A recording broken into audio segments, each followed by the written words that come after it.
This is the Podcast Digest.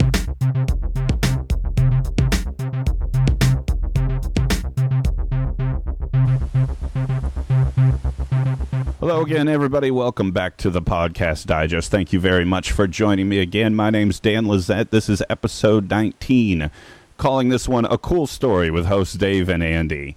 This is a very special and different episode of the Podcast Digest. I mentioned to you guys several weeks back that one of the things I wanted to do was not only to tell you guys about the great shows here on the Podcast Digest, which if you haven't listened back, check out the website, thepodcastdigest.info.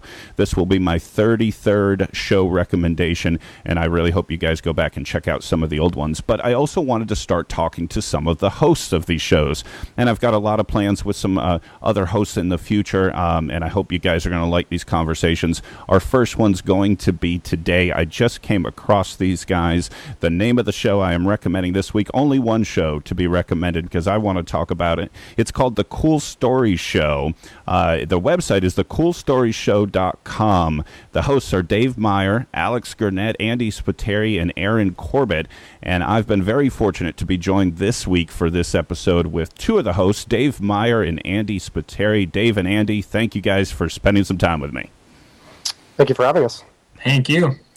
All right, so I mentioned to you guys before we started recording that I just came across you guys from Annalise at Dark Angels and Pretty Freaks, and she mentioned that she was a listener, and I do like their show very much. It did make my top 10 episodes. They were number 4 on my top 10 with their 4-hour marathon. So I had to go back and start listening to you guys, and that's what I've been doing for a lot of this weekend. And I wanted to talk about sort of how you guys came to be and what made you guys decide to start a podcast? I understand it was just August of last year. Now we say last year that you guys started, right? Yeah, that was right. We were out at the local Boston Pizza. We're having a few brews, and we were. What were you talking about, Dave? Robots or something like that? Yeah, we were arguing basically about a robot apocalypse scenario, and it was getting to be a very heated discussion. And I was pretty adamant that the robots were going to take over, and we had probably like 8 or 9 people that were getting in on this discussion. And I was like, man, we should record this. Like, this would be really cool. Like, it'd be cool for other people to hear this and weigh their opinions on it. So what happened after that? We were at Boston Pizza, I want to say like a week later, and eventually we decided to just go ahead and say, like, listen, we should make a podcast of this because this would be really cool. It'd be cool for our friends to hear kind of our thoughts about a bunch of different subjects. So we went ahead and we kind of got the basics for it, and then we slowly got the tech together, and then from there we sat down and started recording.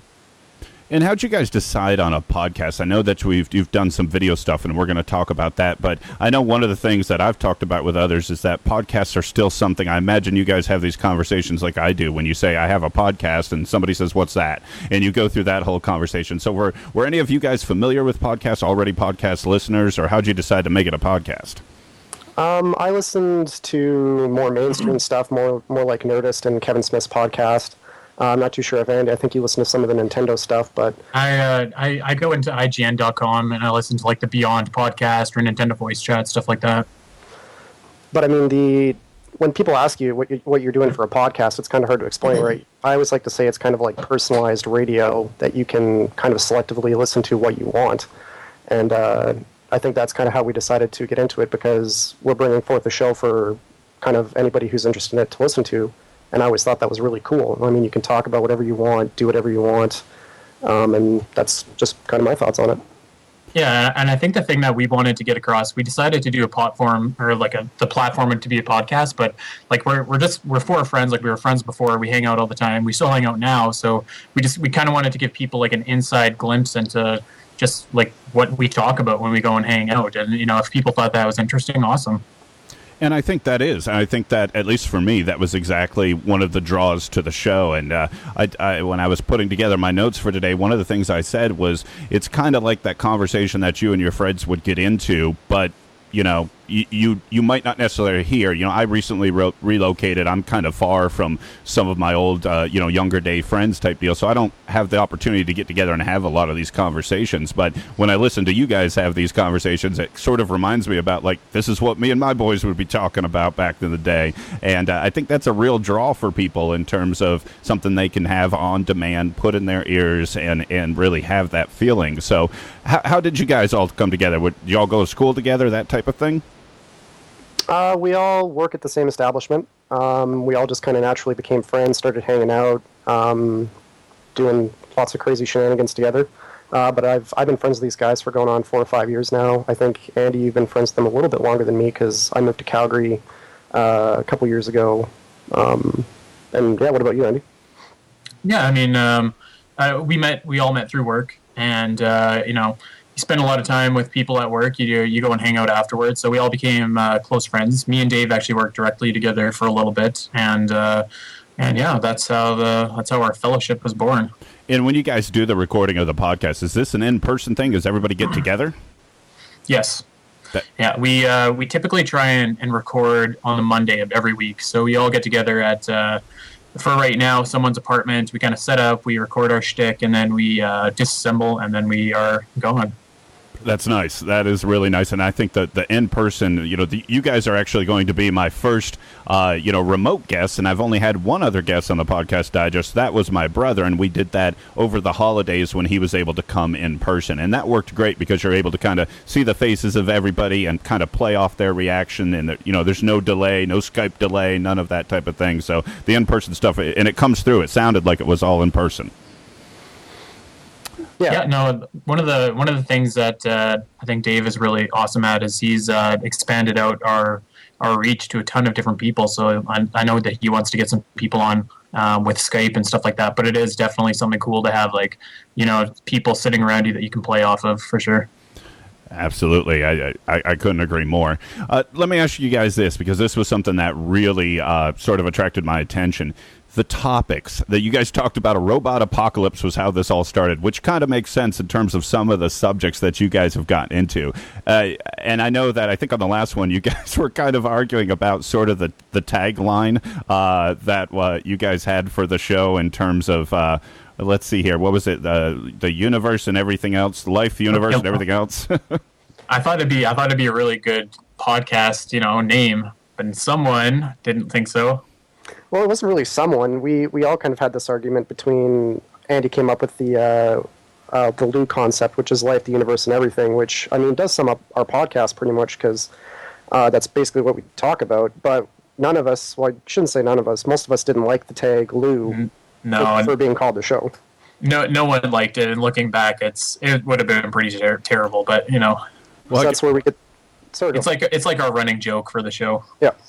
And I can tell you, I've actually do have some listeners over in Great Britain, and I think maybe the Lou might not have hit so well over there. That may not have been so good. So let me ask you about the topics for the show, because it was amazing to me how far and wide you guys went. I listened to the one on the friend zones and then the holiday memories, and then there's one on God. And are you guys ever, like, in the black hole? Some of these, are you ever concerned that they may be either too niche, or in the God one could potentially, offend anyone, or are you guys just saying this is us and take a listen? I'll let you take this one, Andy. As far as like offending anyone that listens to our show, I think that one of the main things about our podcast is we don't hold back. It's for guys with their opinions on something, and I think you got to know that going in. So if anyone's offended by it, then we're sorry. But and then about things being too niche, I think a lot of the topics are kind of brainstormed on maybe something that recently came out, like with the black holes. We all saw Interstellar, and we were like, whoa, that's awesome. We should do a podcast about that because there's so much we can talk about. And then the other things, like literally, are just I've come up with a lot of topics and podcasts about what we're going to talk about for just being out with a beer with Dave, and we're kind of talking, and a cool idea comes up, and and I write it down in my phone and say like that would be an interesting podcast. So yeah, I mean, it's just kind of like anything that pops into my mind that could be interesting to talk about, I jot it down, and then we write out the podcast, and then we go from there. And we don't release everything that we record, but I think most of the stuff that we record, we end up releasing, because most of it, even if the topic is niche or it's maybe doesn't sound interesting on paper, ends up being all right because there's us to play off of each other again. And I think that the honesty that you guys have in some of these topics, I mean, you guys have already, touched on some, at least in the, the half dozen that I've had the chance to listen to so far, and I plan on going back further, honestly.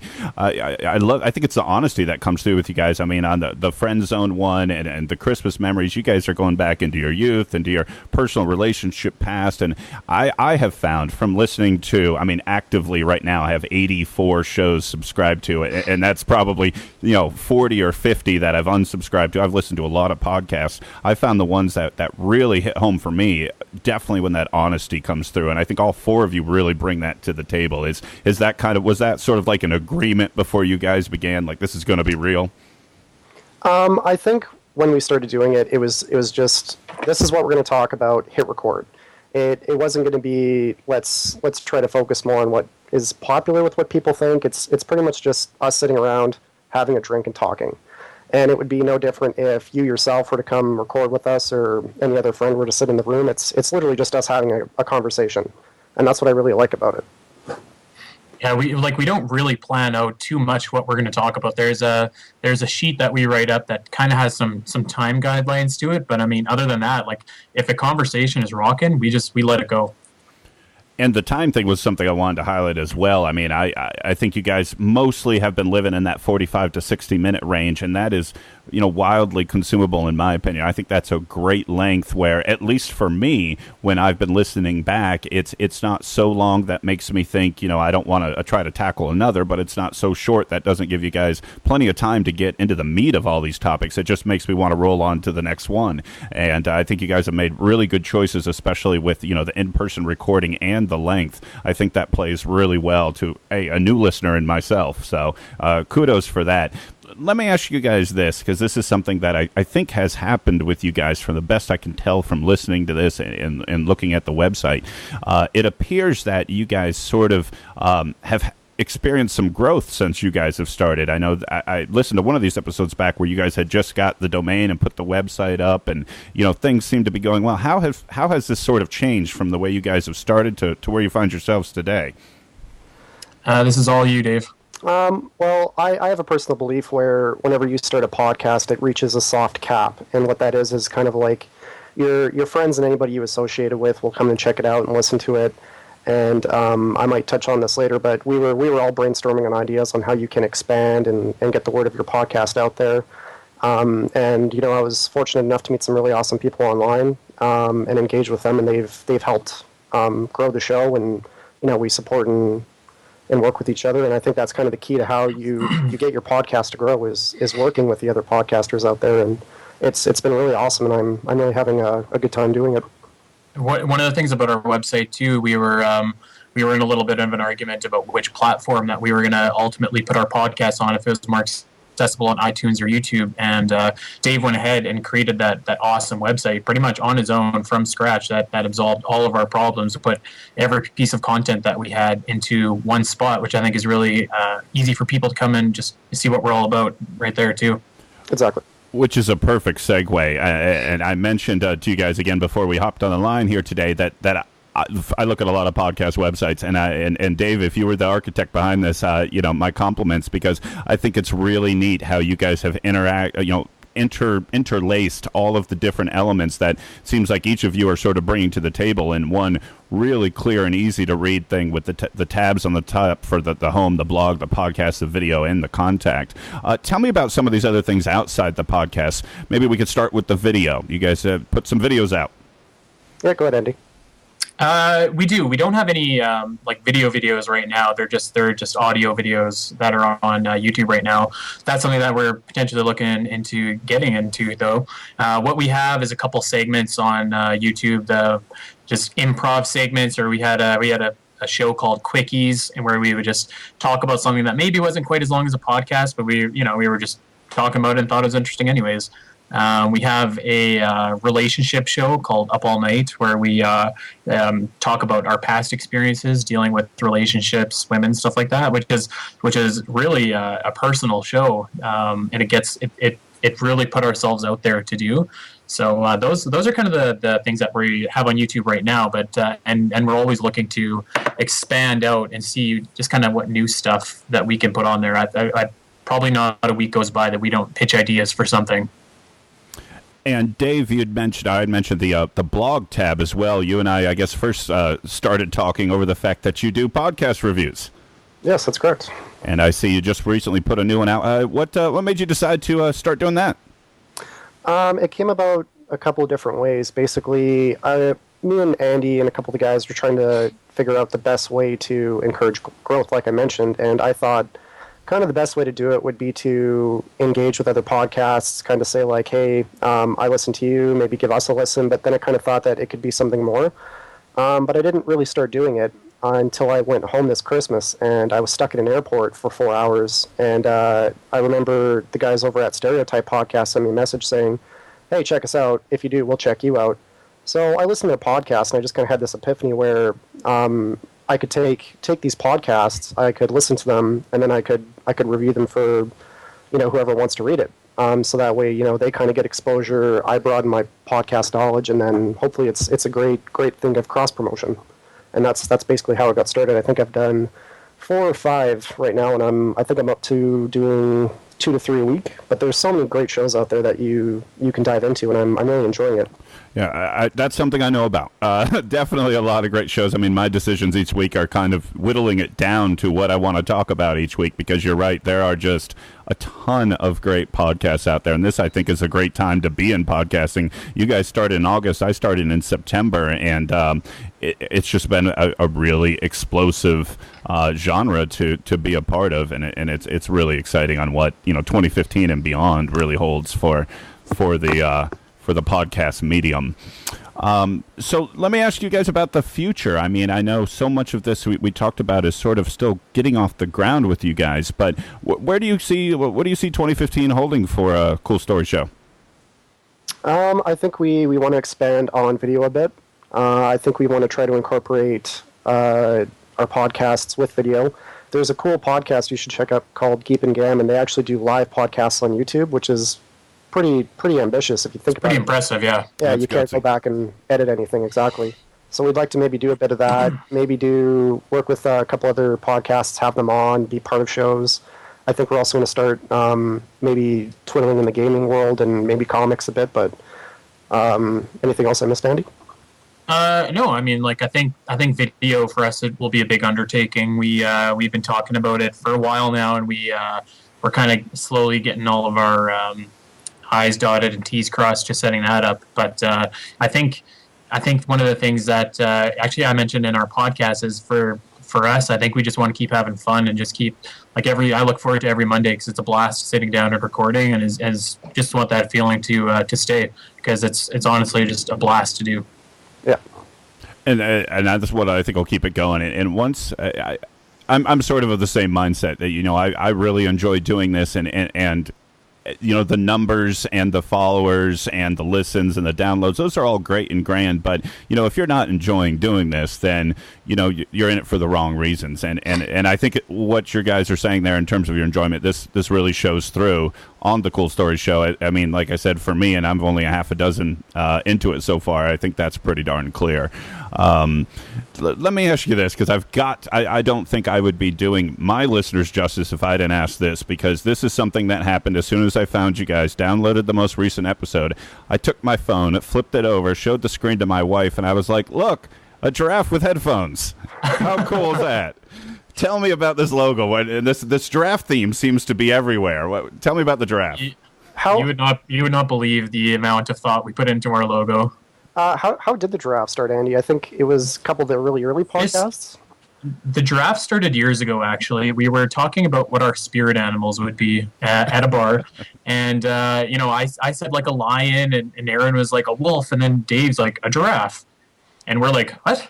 A giraffe? Who likes giraffes? And so he's just steadfast. His favorite animal ever since then has been the giraffe. So And what, you bought like that little stuffed giraffe at our first podcast or something like that, Dave? Yeah, so during I think it was our YouTube podcasts, Aaron talks with his hands, and when he did it, he kept hitting the table, and, mic sensitivity, it would pick up that tapping. So to counter this, I actually just went to Toys R Us, and I bought him this little toy stuffed giraffe that he could hold on to so he didn't tap the table every time we were recording.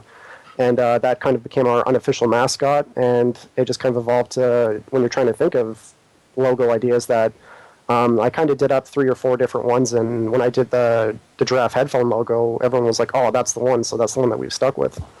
I definitely love the Giraffe headphone logo, and Dave, I see that on Twitter. You've got a variation of the color scheme as your profile picture. Yeah, that was the second one I used for my... Yeah. I really liked the Christmas giraffe, actually. I think it's a great branding idea. I think all 4 of you should have giraffe variations as your Twitter avatar, and then you could bring in holiday themes. Everyone could change them for the holidays, and I think it's great. I kept telling my friends I was going to make a Jurassic Park T-shirt with, instead of a T-Rex, a big giraffe coming across. That's a great idea. I think that would work. I really do. But I had to put that one out there because I'll tell you what, if nothing else, it made me look at it and be like, oh, cool, look. And it's that little thing that's memorable. And I think it was a great idea, and definitely something good there. So one last thing I think we can touch in here, but we've touched on it a little bit. But you talked about, Dave, I think you alluded to the podcast community, and with your blog on the podcast reviews, I too have had a very similar experience. I mean, obviously, I've gotten neck deep into the podcast community when I'm reviewing these other shows, week in and week out, and I have found it to be just awesome. So many cool podcasts out there sort of willing to help. I remember I created the Twitter account before I even published my first episode, and I was getting advice on what type of microphone to get, and what about this setup, and everyone was so helpful. What have you guys found your experience has been with that podcast community? It's extremely amazing. Just everyone is very supportive. They engage with you. They talk to you. Everyone's saying like, hey, if you send us a clip of your show, we'll talk about you guys. If you want, do the same with us. They're always giving you shout outs. It's just such an engaging community that I had no idea was a part of. It's honestly, it's just absolutely incredible. And it was a shout out to Dave, because when he started doing that, I was a little bit against it, because I almost maybe thought of people as our competition, but like just they're so friendly. Everyone's really cool, supportive. So to see that instead of like a lot of other industries and stuff like that, people are looking out for number one, but the podcast community it's really cool, like how everyone kind of supports each other and isn't afraid of giving shout outs.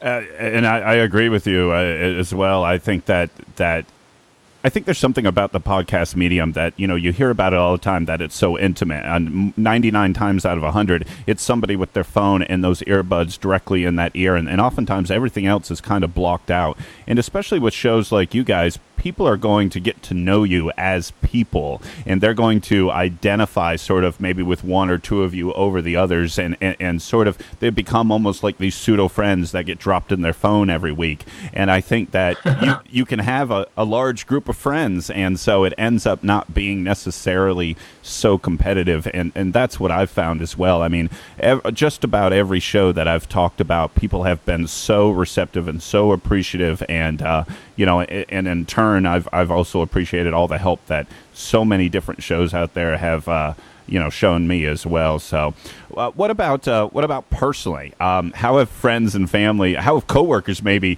taken to the fact that you guys are doing this? Go ahead with the coworkers, Andy, and then I'll tell a story about the guy I met in the music store the other day. A lot of our coworkers are also our friends. So they've been very supportive about it. A lot of people like to repost our statuses or like give us retweets. And we have a lot of people who spread the good word basically about us. So that has been very supportive with our friends about us. A lot of my family members. My dad's still like, "What's a podcast?" But good on him. He's getting me like mics and webcams for Christmas. So he's embracing it, and it's been cool. Everyone's been really supportive, even if sometimes they roll their eyes at us for doing it. But hey, whatever. They're supportive in the end, so that's all that matters. Yeah, and one of the cooler things that happened to me is when you start a podcast, you joke around, you're like, huh, wouldn't this be awesome if we got big? And I actually went to Axe Music to pick up some pop filters, and I was talking to the guy at the counter, and he asked me what I needed. So I told him, and then he kind of said, oh, what are you using this for, recording bands? And I said, well, no, I work with a podcast. And he said, well, I listen to quite a few. Which one are you part of? And I said, well, I work with 4 guys at the Cool Story Show. And there's this awkward pause, and he was like, Diamond Dave? And like I instantly like freaked out, and he was just gushing about how much he loved the show. And I was kind of taken aback. I didn't really know what to say because I just met this guy in public, and he listens to our show. So I thanked him. It's very humbling having a listener that you don't know besides your friends tell you how much they love the show, and that's the craziest story I have so far with other people engaging with us in public. That's a great one crazy story we had is we put our Facebook page up, and we probably got like 200 people from Peru that liked our Facebook page. Yeah, that was crazy too. That was crazy. Peru. You guys got a big listenership in Peru, huh? I guess. And, I don't know. And surprisingly enough, I'm sure you look at your podcast stats, but Canada is our biggest demographic, and then the United States, and then China is next, which is just mind-blowing. That's interesting. That China is getting huge in so many ways. They're catching up, and smartphone ownership, from what I can tell, seems to be going through the roof over there. And but it's amazing that I guess there's a lot of English speakers over there as well, because our show's in English as well, so I would assume that somebody can understand it over there. Yeah. My theory on Peru, though, is it must be the affinity for giraffes. I'm going to go with that. we thought it was either that or they thought that we were the Beatles. That's a good second guess as well. Well, I mean, Yeah. Having somebody in public recognize your show is an awesome story. I mean, that hasn't happened to me yet, but the best thing I've had was, at the holidays, I got a call from my sister-in-law saying that her friend wanted to, get information on what type of equipment I'm using because she's listened to the show. And I'm like, well, that's cool, and I think it's hard to tell sometimes. I've had friends I haven't talked to in forever reach out to me and be like, we never get to touch base and talk anymore, but I listen to you every week. And I'm like, oh, that's cool, and so it is neat. And the things that you're able to do and the people you're able to meet and that's always been one of my favorite parts about this so far. Exactly. So Couldn't agree more, yeah. Before I wrap this up, guys, I live in the 20 to 30 minute range. But before we do, I want to give you guys a chance to tell me anything that you would like to make sure that my audience knows. Tell me where you guys are on Twitter. Best place to find anything about you or the show. So, Andy, you want to go first? Yeah, you can find me at Twitter and Instagram at Spiteri316. And then, of course, head over to our website, www.thecoolstoryshow.com, and you can check out me and Dave both blog fairly often. Stuff like why onions are evil and why video game movies suck, stuff like that. So head over to our site, check us out. We have our YouTube channel, and yeah, just drop us a line. We're always looking for fan feedback if you have questions for us or anything like that. So never feel free to engage. Never feel too shy to. And I'm going to have that in the show notes as well, but just to be sure, it's at SPITERI316, correct? That is correct. Perfect. Dave? Just what Andy said, coolstoryshow.com. As mentioned, my blogs are mostly focused now on podcast reviews if you want to check it out. On Twitter, I'm David Maier 7, Maier. And you can find our show on Stitcher, iTunes, and what's that one you use, Andy? Podcast Republic. Yeah. Or where wherever major podcasts are found. Yeah, exactly. The Giraffe will be there. Everywhere, that's for sure. Well, I want to thank you guys very much for spending about a half hour with me here today. I'm a big fan of the show. I'm excited. I'm going to keep going back. I really would like to listen to the whole catalog. I'm excited about what you guys are going to be doing in the future. If you're listening to this now, I really encourage you guys to check them out. I really think you will like what you hear. If you are a fan of, Dark Angels and Pretty Freaks or that genre, I really kind of put these two shows together, in my opinion, because it's a group of people sort of talking about, their views, their opinions, their interests, and it really is one of those, as if you're around a group of friends. So definitely 2 big thumbs up for the Cool Story Show. Thank you guys very much for taking time to listen to the Podcast Digest. I'll be back again next week. Hopefully we'll have more interviews with some hosts. Got a couple others lined up for you. If you like this format and you would like me to talk to more hosts, let me know on Twitter @PodDigest, or like it on Facebook. Just search for the Podcast Digest. Thank you guys all again, and until next time, my name's Dan Lizette.